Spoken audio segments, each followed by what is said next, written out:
Hello friends, आज हम पढ़ने जा रहे हैं एक बहुत ही इम्पॉर्टेंट टॉपिक रीजनिंग का ब्लड रिलेशन, जो competitive examination point of view से बहुत ही इंपॉर्टेंट है। अक्सर ये क्वेश्चंस पेपर में आते ही हैं। तो चलिए शुरू करते हैं आज। सबसे पहले क्वेश्चन स्टार्ट करने से पहले हमें कुछ रिलेशंस जो कि बहुत ज़रूरी हैं जानने, उनकी शुरुआत करते हैं कि कौन कौन सा रिलेशन हमें पता होना चाहिए। ब्लड रिलेशन टॉपिक स्टार्ट करने जा रहे हैं और इसमें हम सबसे पहले हमें क्या पता होना चाहिए कि मदर साइड अगर कोई रिलेशन है, ध्यान से देखिए, मदर साइड रिलेशन कोई भी होगा तो वो कौन सा रिलेशन होता है? मैटरनल रिलेशन होता है, मैटरनल रिलेशन। ओके। और अगर फादर साइड कोई भी रिलेशन होगा, father side, then relation will be known as paternal relation. तो ये दो चीज़ें हमें पता होनी बहुत ज़रूरी है, मैटरनल साइड और पैटर्नल साइड। अब कुछ रिलेशंस हम आज पढ़ेंगे सबसे पहले, क्योंकि क्वेश्चन सभी रिलेशन रिलेटेड करने हैं, तो ये रिलेशन हमें पता होने चाहिए कि इनको कैसे यूज़ करना है। सबसे पहले अगर कहीं पे ऐसा रिलेशन आ जाए, ये देखिए, मदर्स सन या फिर आ जाए फादर्स सन, तो एक बात ध्यान रखनी है, मदर सन यानी कि मेरी मम्मी का ही दूसरा बेटा, फादर सन मेरे पिताजी का ही दूसरा बेटा, यानी कि वो मेरा भाई लगा। तो ये रिलेशन में हम क्या यूज़ करेंगे? ब्रदर यूज़ करेंगे। ये हालांकि बहुत इजी है, लेकिन इनको एक बार अच्छे से समझ लेते हैं ताकि हम जब क्वेश्चंस करें तो हमें किसी तरह की दिक्कत ना आए। अब देखिए, अगर आ जाए मदर्स डॉटर, सेम हो गया जैसे ऊपर हमने किया, या फिर फादर्स डॉटर, तो ये अगर आए तो ये हमारे लिए क्या होगा? सिस्टर होगा। नेक्स्ट क्या रिलेशन आ सकता है? मदर्स ब्रदर, मदर्स ब्रदर, या फिर फादर्स ब्रदर भी हो सकता है। अब देखिए, मदर्स ब्रदर यानी कि मामा जी, फादर्स ब्रदर में चाचा जी भी हो सकते हैं, ताया जी भी हो सकते हैं। तो ताया जी हो, चाचा जी हो या मामा जी हो, हम इन क्वेश्चन में यूज़ करते वक्त क्या नोटेशन यूज़ करेंगे? अंकल यूज़ करेंगे। ओके। और नेक्स्ट मदर्स सिस्टर,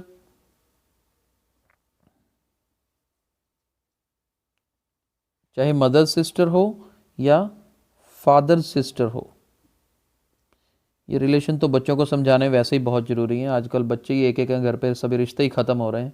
तो देखिए, मदर सिस्टर यानी कि माता जी की बहन, यानी कि अगर आपके मदर की बहन है तो आपके मौसी जी लगे, और पापा की बहन है तो आपके बुआ जी लगे। लेकिन हम यहाँ पर इंग्लिश में जब यूज़ करेंगे तो वो आंट की फॉर्म में यूज़ होगा कि आपके आंट लगते हैं। चलते हैं नेक्स्ट रिलेशन पर। फिफ्थ नंबर देखिए, मदर्स फादर अगर हो, मदर्स फादर और फादर्स फादर,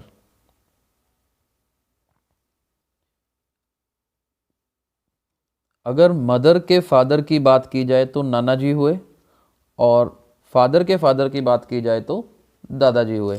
लेकिन हम इसको सिर्फ डायरेक्टली क्या लिखेंगे? इसमें इंग्लिश में क्या बोलते हैं? ग्रैंडफादर। चाहे नाना जी हो चाहे दादाजी हो, क्या यूज़ करेंगे? ग्रैंडफादर यूज़ करेंगे।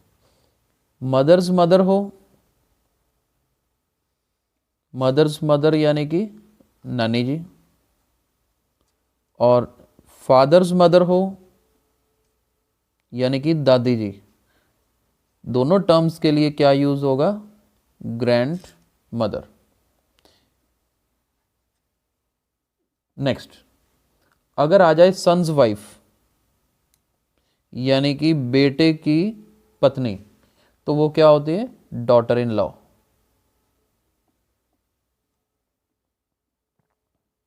डॉटर इन लॉ बोलते हैं। Next daughter's husband, daughter's husband, जमाई राजा जिसको बोलते हैं, daughter's husband will be son in law. Next 9th number पे चलते हैं, हस्बैंड्स या फिर wives brother.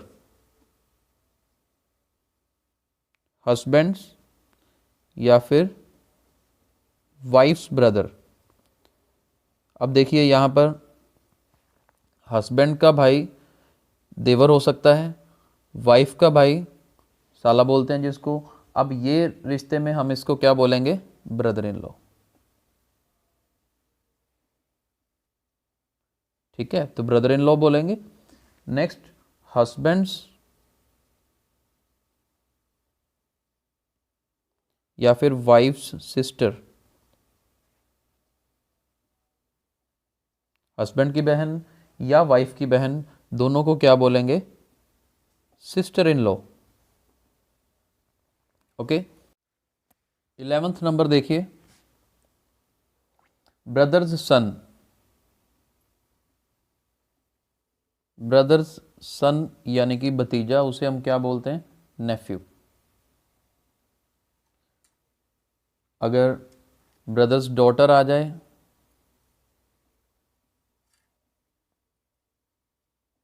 Brothers daughter means भतीजी यानी कि नीस बोलते हैं उसको। नेक्स्ट अंकल आंट्स सन और डॉटर। अंकल का बेटा, अंकल की बेटी, आंटी का बेटा, आंटी की बेटी, वो सब हमारे क्या रिश्ते में आएंगे, कज़न आएंगे, राइट, कज़न्स बोलते हैं उनको। Next sisters husband. Sisters husband जिसको जीजाजी बोलते हैं, लेकिन जब हम यहाँ इंग्लिश में यूज़ करते हैं तो it is denoted as brother in law. Okay. After that brother's wife. Brother's wife भाभी जी, और उनको क्या बोलते हैं हम, उनको भी सिस्टर इन लॉ ही बोलते हैं।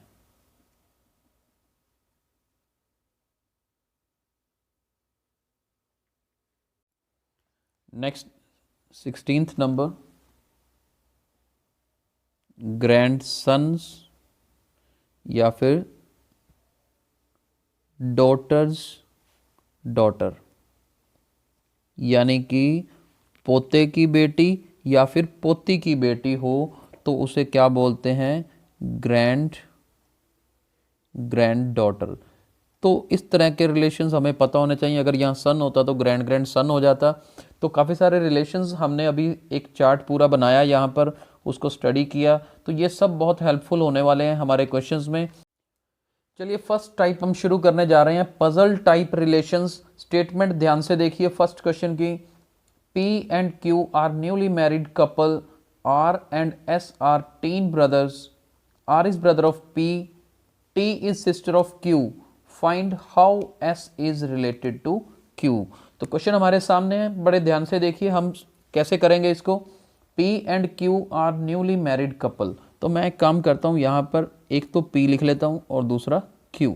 ये ध्यान रखेंगे कि ये P और Q दोनों क्या है, कपल है, राइट। क्वेश्चन पढ़ते जाएं और एज इट इज बनाते जाएं, बिल्कुल आसानी से होगा। Next is R and S are teen brothers. तो आर और एस का आपस में रिलेशन है, मैं एक बार यहां पे लिख लेता हूं, R and S, these two are brothers. Okay, R and S are brothers. Then R is brother of P. ये जो आर है और पी है, ये दोनों भी क्या हैं, ब्रदर्स हैं। अभी देखिए मैंने अभी आगे स्टेटमेंट तो नहीं पढ़ी, लेकिन हम ये बड़ी आसानी से बता सकते हैं कि P, R और S तीनों क्या हैं, भाई भाई हैं, क्योंकि R और S भाई हैं, R और P ब्रदर्स हैं, तो ये तीनों क्या हो गए, ब्रदर्स हो गए। आगे चलते हैं, T is sister of Q। T is sister of Q, तो वो मैं अब सेपरेट लिख लेता हूँ, क्योंकि T क्या है, T सिस्टर है किसकी, Q की, तो मैं T के साथ सिस्टर लिख लेता हूँ कि T उसकी सिस्टर है Q की। Find how S is related to Q। बताओ S और Q का क्या रिलेशन है। अब आपने एक बात नोट की, यहां पर T का कोई यूज नहीं हो रहा, लेकिन तभी तो इनको पजल टाइप क्वेश्चंस बोलते हैं कि कोई रिलेशन ऐसा दिया होगा, शायद वो यूज ना भी हो, तो कंफ्यूज नहीं होना। अब हमें रिलेशन बताना है कि एस का क्यू के साथ क्या रिलेशन है, राइट। अब ध्यान से देखिए, ये तीनों भाई हैं, ये कपल है, यानी कि ये तो जब पी आर का ब्रदर है और एस का ब्रदर है, तो ये क्यू इन आर और एस दोनों की क्या लगी, भाभी लगी, राइट, क्योंकि ये भैया और भाभी हो गए। तो यानी कि इसका आंसर क्या होगा, S is brother in law of Q. जैसा क्वेश्चन में पूछा जाए वैसा आंसर बताया जा सकता है। एस के लिए पूछा है तो S is brother in law of Q, अगर क्यू की तरफ से लिखना हो तो Q is sister in law of S. ये ध्यान रखना, हमने इतनी नोटेशंस इसीलिए की हैं ताकि उनको हम यूज कर सके। चलते हैं नेक्स्ट क्वेश्चन पर। देखिए नेक्स्ट क्वेश्चन बोर्ड पे है, please read the question. A and B are married couple, C is the son of A and D is the daughter of B, find how C is related to D. बड़े ध्यान से देखिए, A and B are married couple, तो मैं यहाँ पर पहले ए और बी, क्योंकि ये कपल फॉर्म कर रहा है तो इनको सेपरेट लिख रहा हूँ। Then C is the son of A, यानी कि ए के साथ सी का रिलेशन, सी क्या है, ए का सन गिवन है हमें। D is the daughter of B, तो डी क्या दे रखी है, डॉटर दे रखी है, राइट। अब क्वेश्चन है find how C is related to D, तो बड़ा इजी क्वेश्चन बन गया। अगर ये कपल है, इसका बेटा ये, इसकी बेटी ये, तो इन दोनों के ही बेटा बेटी हुए, यानी कि ये दोनों क्या है, भाई बहन हैं। तो क्वेश्चन क्या है, find how C is related to D, तो सी का रिलेशन डी के साथ क्या है, तो हम इजीली लिख सकते हैं C is the brother of D. I hope ये क्वेश्चन समझ आया होगा। चलिए चलते हैं नेक्स्ट क्वेश्चन की ओर।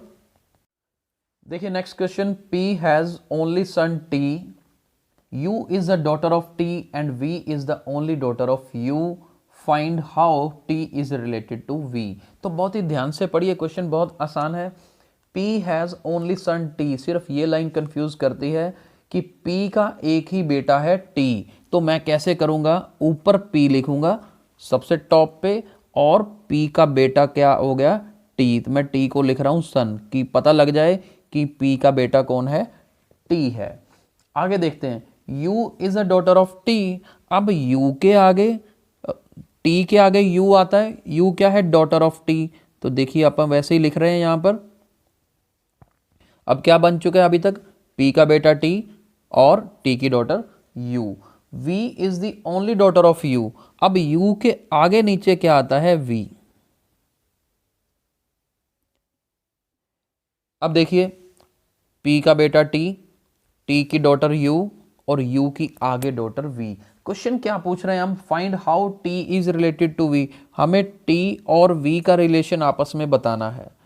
तो देखिए बहुत आसान है, T का रिलेशन V के साथ क्या होगा, अगर ये इनकी बेटी की बेटी हो गई, राइट, बेटी की बेटी, ये हमने आज रिलेशंस पढ़े हैं उसमें बड़े ध्यान से पढ़ा था क्या, कि T is grandfather of V, नाना जी बने वैसे अगर हम अपनी भाषा में याद करें, क्योंकि बेटी की बेटी अगर होगी तो नाना जी वाला रिलेशन बनेगा, और हम उसको लिखेंगे कैसे, ग्रैंडफादर लिखेंगे, राइट। तो आई होप आपको समझ आ रहा होगा। एक क्वेश्चन आज और करते हैं आगे, देखते हैं किस तरीके से वो क्वेश्चन करेंगे। चलिए चलते हैं आज के लास्ट क्वेश्चन पे, ध्यान से स्टेटमेंट देखिए। Deepika is sister of Rakesh, Reema is sister of Anil, Rakesh is son of Reema, find how Deepika is related to Reema. तो बड़े ध्यान से देखिएगा इस क्वेश्चन को। सबसे पहली लाइन है Deepika is sister of Rakesh, तो हम कैसे कर रहे हैं, राकेश और दीपिका, पहले तो इनका रिलेशन हम मेंशन करते हैं। देखिए कैसे, कि दीपिका जो है वो राकेश की सिस्टर है, राइट, तो मैं यहाँ पे सिस लिख रहा हूँ कि पता लग जाए कि दीपिका राकेश की सिस्टर है। Reema is sister of Anil, अब ये सेपरेट रिलेशन दिया हुआ है, अभी तक इनकी कोई कनेक्टिविटी नहीं है, तो मैं काम करता हूँ यहाँ पर अनिल लिख लेता हूँ और नीचे रीमा को RI कर देता हूँ, और सेम काइंड ऑफ रिलेशन इधर भी सिस लिख देता हूँ। अब हमारे पास फाइनली क्या बन चुका है, यहाँ से डायग्राम से क्लियर है कि रमेश और दीपिका भाई बहन है, अनिल और रीमा भाई बहन है, राइट। अब आगे चलते हैं, Rakesh is son of Reema, अब देखिए यहाँ रिलेशन हमारे पास बना दिया कि ये जो राकेश है वो रीमा के साथ कनेक्टेड है। क्या कनेक्शन है? बेटा है ये, यानी कि मदर, उनका बेटा, और ये आगे इसकी बहन। अब यहाँ से मैं हमने अभी क्वेश्चन तो पढ़ा नहीं कि क्या पूछा, लेकिन हमारा रिलेशन यहाँ से क्या बन रहा है, ये रीमा का बेटा और रीमा की ही बेटी बन गई, क्योंकि ये दोनों भाई बहन है, राइट। तो यहाँ तक हमें क्लियर है। आगे चलते हैं। Find how Deepika is related to Reema. देखिए पूछा भी यही है कि दीपिका, हमसे क्या पूछा है, दीपिका और रीमा कैसे रिलेटेड है। तो हमने तो अपने डायग्राम से पहले ही स्टडी कर लिया कि रीमा का बेटा और रीमा की बेटी बनी।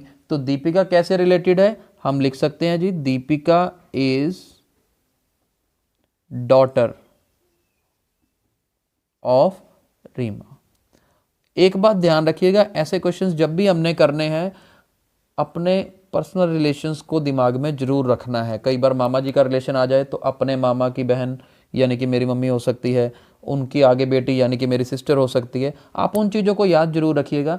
खैर हमने आज सिर्फ 4 क्वेश्चन किए हैं, क्योंकि हमने आगे टेबल भी बहुत बड़ा याद किया था। तो एक कंसेप्ट हमने क्लियर कर लिया कि ये क्वेश्चन इस तरीके से आते हैं। अगले लेक्चर में हम और डिटेल में इससे थोड़े से डिफ़िकल्ट क्वेश्चंस करेंगे और बहुत अच्छे से आपको समझ भी आएंगे। बस हमारे चैनल को सब्सक्राइब जरूर करें और बेल बटन पे क्लिक भी जरूर करें। Thank you.